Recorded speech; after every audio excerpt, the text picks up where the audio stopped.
Wallace was betrayed by one of his own men, and captured by the English on August the 3rd, 1305, near Glasgow. He was quickly transported to London for a show trial. On August 23rd, 1305, in England's Westminster Hall, the English justice read the large list of charges against him. Wallace was not allowed to speak or to defend his actions. At one point he is believed to have yelled, "I cannot be a traitor, for I owe him no allegiance.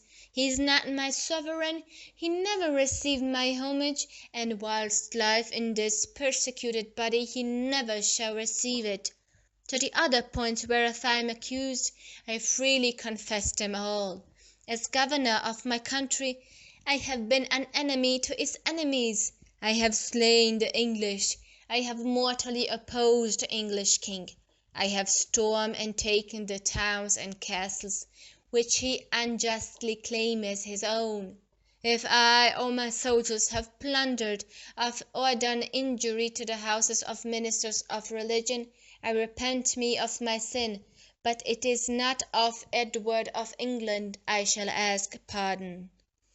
Wallace defends that he could not have committed treason because he never accepted Edward as his king, later became part of his legend, but carried no weight at the trial.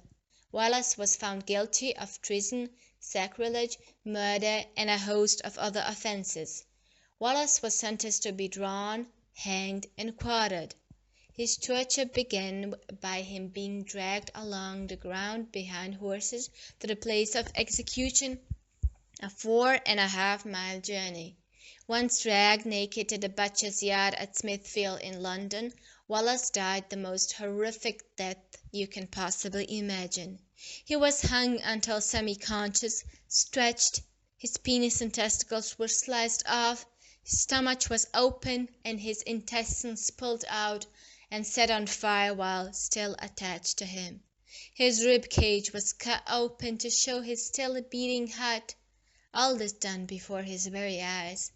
Only the actual tearing out of his heart finally ended his life.